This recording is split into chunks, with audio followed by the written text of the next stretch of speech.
बाळासाहेब ठाकरे, उद्धव ठाकरे, राज ठाकरे, आदित्य ठाकरे, अमित ठाकरे या सगळ्यांच्या social media accounts वरती जा आणि त्यांच्या आडनावाचं स्पेलिंग बघा. THACKERAY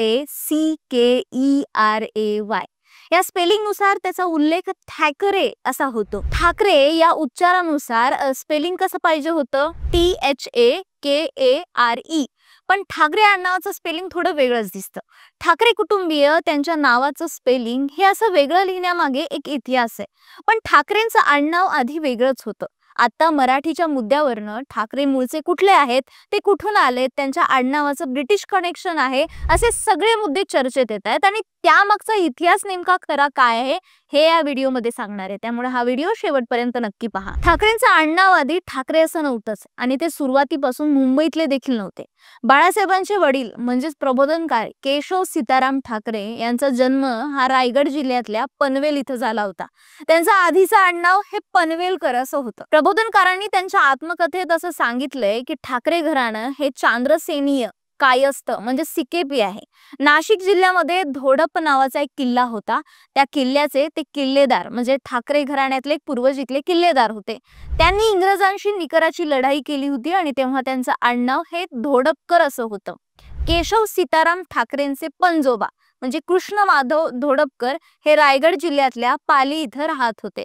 पण इस्टेटीच्या वादामुळे प्रबोधनकारांचे आजोबा म्हणजेच रामचंद्र धोडपकर यांनी पाली गाव सोडलं आणि ठाण्यात येऊन राहायला लागले. वकील म्हणून तिथं त्यांनी नावलौकिक मिळवला. पण त्यांची ठाण्याहून पनवेलला बदली झाली आणि मग ते पनवेलमध्ये स्थायिक झाले आणि त्यामुळे आम्ही धोडपकरांचे पनवेलकर झालो असं प्रबोधनकार लिहितात. त्यांच्या आजोबांनी म्हणजे धोडपकर हेच आडनाव कायम वापरलं. नंतर प्रबोधनकार सुद्धा सुरुवातीला पनवेलकर असंच आडनाव लावत होते, पण त्यानंतर त्यांनी स्वतःचं ठाकरे असं आडनाव करून घेतलं. आपल्या मुलांना शाळेत घालताना सुद्धा प्रबोधनकारांनी आडनाव हे ठाकरे असंच लिहिलं. आता ठाकरे आडनाव करण्यामागे आणि त्या ठाकरे या आडनावाच्या स्पेलिंगचा विषय काय तर बाळासाहेब ठाकरेंचे वडील म्हणजेच प्रबोधनकार ठाकरे यांनी या आडनावात ठाकरे हा शब्द जोडला होता. यामागची कहाणी अशी आहे की भारतात जन्मलेले विल्यम मेकपीस ठाकरे यांचे प्रबोधनकार हे चाहते होते. विल्यम ठाकरे हे प्रसिद्ध ब्रिटिश कादंबरीकार होते. त्यांचा जन्म कोलकात्यामध्ये 1781 मध्ये झाला होता. त्यांचे वडील ईस्ट इंडिया कंपनीत सचिव होते. ठाकरे यांच्या कथा कादंबरी यावरती अनेक मालिका आणि चित्रपटही आले होते. केशव सीताराम ठाकरे यांनी प्रबोधनकार या नावाने जेव्हा लेखन सुरू केलं त्यानंतर ते प्रबोधनकार ठाकरे या नावाने ओळखले जाऊ लागले.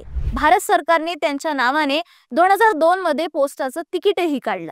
विल्यम मेकपीस ठाकरे यांचीच प्रेरणा घेऊन नावापुढे प्रबोधनकार ठाकरे यांनी ठाकरे हा शब्द जोडला. त्यांच्या नंतरच्या पिढ्याही तेच स्पेलिंग वापरताना आपल्याला दिसून येतात. आता इथून पुढचं घराणं हे ठाकरेंच्या आडनावाने चालत गेलं. प्रबोधनकार ठाकरेंना 7 अपत्य झाली.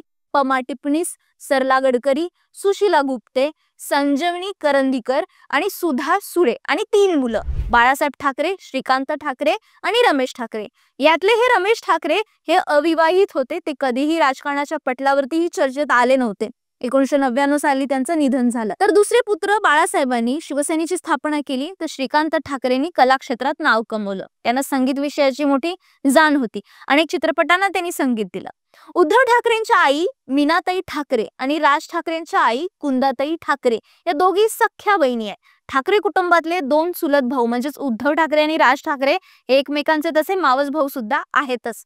त्यानंतर बाळासाहेब ठाकरेंची पुढची पिढी म्हणजे बिंदू माधव ठाकरे, जयदेव ठाकरे आणि उद्धव ठाकरे ही 3 त्यांना मुलं. बिंदू माधव ठाकरेंना 2 मुलं निहार ठाकरे आणि नेहा ठाकरे. जयदेव ठाकरेंचे 3 विवाह झालेले. जयदेव ठाकरेंच्या 3 पत्नी म्हणजे जयश्री ठाकरे, स्मिता ठाकरे आणि अनुराधा ठाकरे या तिघींपासून जयदेव ठाकरेंना 4 मुलं आहेत ज्यांची नावं जयदीप ठाकरे, राहुल ठाकरे, ऐश्वर्या ठाकरे, माधुरी ठाकरे अशी. उद्धव ठाकरे हे बाळासाहेब ठाकरेंचे 3रे चिरंजीव. त्यांच्या पत्नी म्हणजे रश्मी ठाकरे. त्यांनाही 2 मुलं आदित्य ठाकरे आणि तेजस ठाकरे. यापैकी आदित्य ठाकरे हे महाराष्ट्राच्या राजकारणात सक्रिय आहेत. वरळी मतदारसंघाचे ते विद्यमान आमदार आहेत. पण तेजस ठाकरे हे राजकारणात सध्या एवढे सक्रिय दिसत नाही, पण लवकरच ते राजकारणात उतरतील अशी चिन्ह मात्र जरूर दिसतात. तर श्रीकांत ठाकरेंची पुढची पिढी म्हणजे राज ठाकरे. त्यांचा विवाह शर्मिला ठाकरेंशी झाला. राज ठाकरे आणि शर्मिला ठाकरे यांना अमित ठाकरे आणि उर्वशी ठाकरे अशी 2 अपत्य. अमित ठाकरेंचं लग्न झालंय, त्यांना कियान नावाचा मुलगा आहे. अमित ठाकरे राजकारणात सक्रिय असतात. ते 2024च्या विधानसभा निवडणुकीत देखील उभे राहिले होते, पण त्यांना ही निवडणूक जिंकता आली नाही. असो, हा होता ठाकरे आडनावाचा, त्या आडनावाच्या स्पेलिंगचा इतिहास आणि या घराण्याचा इतिहास.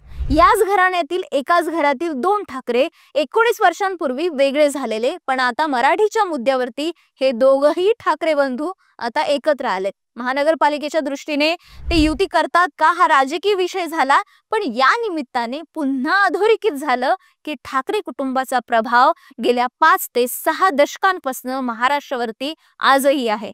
हेच ठाकरे कुटुंबाची ताकद आहे. ही सगळी माहिती तुम्हाला कशी वाटली? अशाच माहितीपर व्हिडिओसाठी लगावती YouTube चॅनल पाहत राहा.